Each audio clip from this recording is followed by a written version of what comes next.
সপ্তম শ্রেণীর পাঠ্যপুস্তক থেকে আজকের ছোট গল্প কার দৌড় কদ্দূর লিখেছেন শিবতোষ মুখোপাধ্যায়।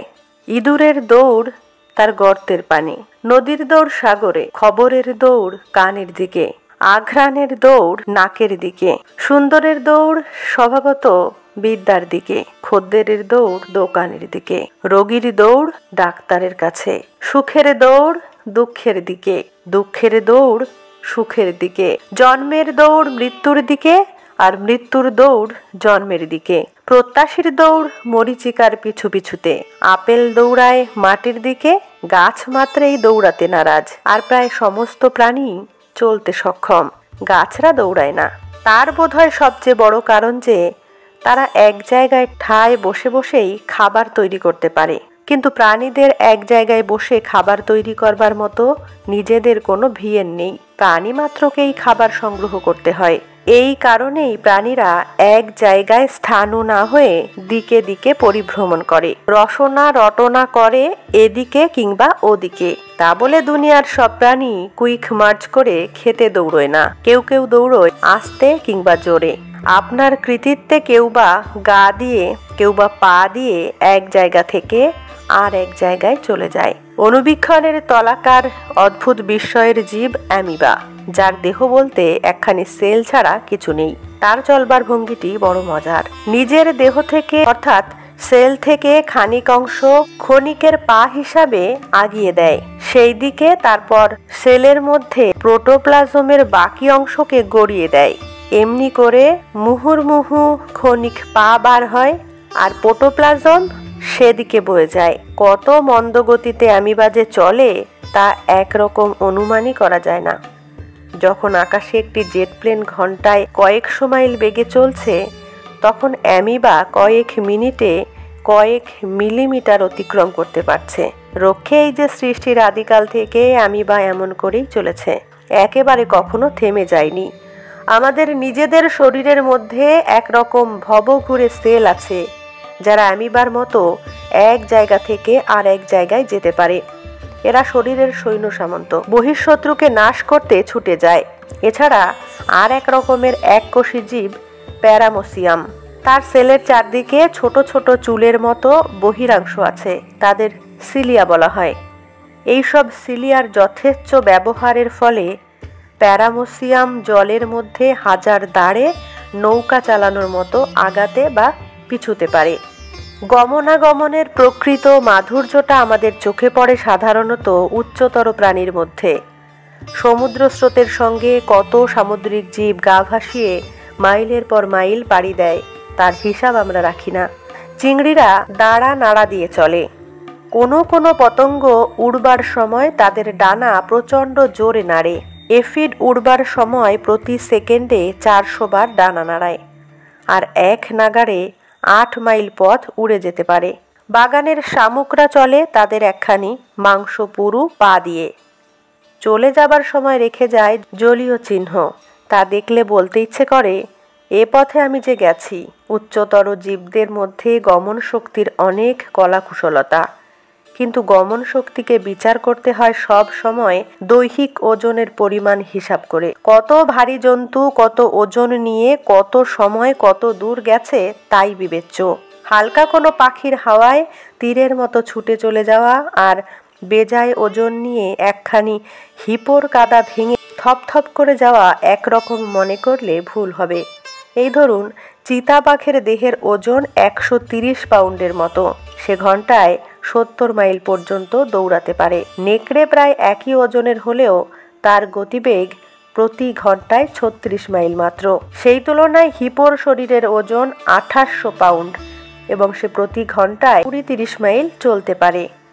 গোবি মরুভূমিতে গ্যাজেলি নামক এক হরিণ আছে, তার গতিশক্তি অত্যধিক।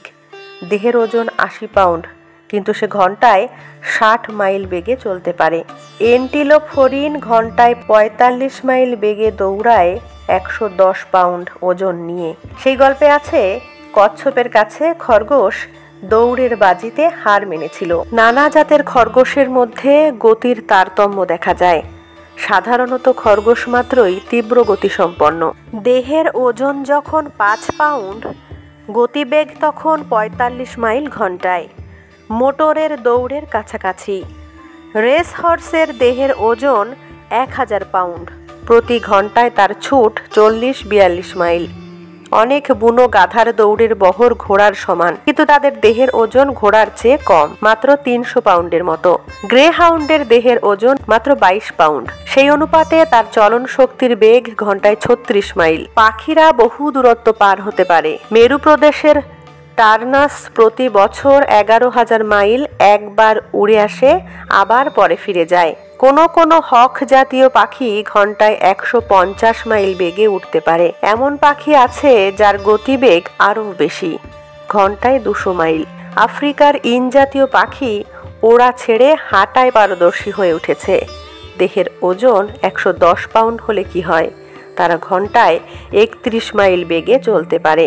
কাঙ্গারুর চলন প্রায় ইমুর চলনের কাছাকাছি, ঘন্টায় ৩০ মাইল, আর দেহের ওজন ১৩০ পাউন্ড। মোষের দেহের বহর যত, তাতে ওজন দাঁড়ায় ১৮০০ পাউন্ড। সেই তুলনায় গতিবেগ নেহাত কম নয়, ঘন্টায় ৩০ মাইল। হাতির বপু বিরাট, ওজন ৭,০০০ পাউন্ড। সেই নিয়ে গদাই লস্কর চালে, সে ঘন্টায় ২৫ মাইল বেগে ছোটে। শেয়াল তার ১২ পাউন্ড ওজন নিয়ে ২০ মাইল বেগে মাত্র যেতে পারে। বরাহের দেহের ওজন অনেক বেশি, ৯০ পাউন্ড। চলন শক্তি দেখা গেছে ঘন্টায় ১১ মাইল মাত্র। সজারুর দেহের ওজন যেমন মাত্র ৩ পাউন্ড, তার চলার শক্তিও সীমিত, ঘন্টায় ২ মাইল। উচ্চতর জীবরা পেশির সঞ্চালনের সাহায্যে পা নাড়াতে পারে। যখন কোনো পেশি কাজ করে তখন এডিনোসিন ট্রাইফসফেট, ইংরাজিতে এটিপি বলা হয়, নামক রাসায়নিক পদার্থের ক্রিয়ার ফলে শক্তি উৎপন্ন হয়। বাইরের চলাটা আসলে নয়। এ পৃথিবীতে সব চলার মাঝে যা সত্যকারের চলা, তা হলো মানুষের নিজের চলা, তার মনোভূমির মধ্যে। মানুষের মনের গতিবেগ আলোর গতিসম্পন্ন, সেকেন্ডে ১,৮৬,০০০ মাইল।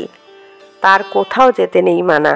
ক্রমবিকাশের দুস্তর পথ পেরিয়ে মানুষ এমন মন পেয়েছে, মনকে চালাবার ক্ষমতাও।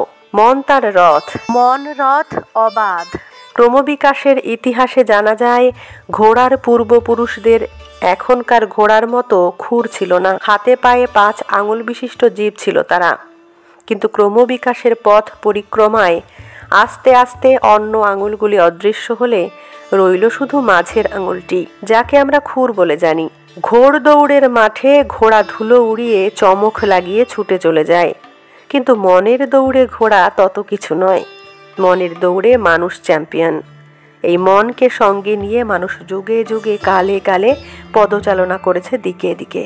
হুয়েনসাং এসেছেন সুদূর চীন থেকে তার মনকে সঙ্গে নিয়ে। ভারতের শ্রীজ্ঞান দীপঙ্কর গেছেন তিব্বতে। ভাস্কো ডা গামা এসেছেন তুমুল সমুদ্র পেরিয়ে ভারতবর্ষে। আর কলম্বাস তার দুর্জয় মনকে সঙ্গে নিয়ে নতুন পৃথিবী আবিষ্কার করেছেন। শঙ্করাচার্য পদব্রজে সারা ভারতবর্ষের দিকে দিকে গেছেন ভারতবর্ষকে আবিষ্কার করবেন বলে।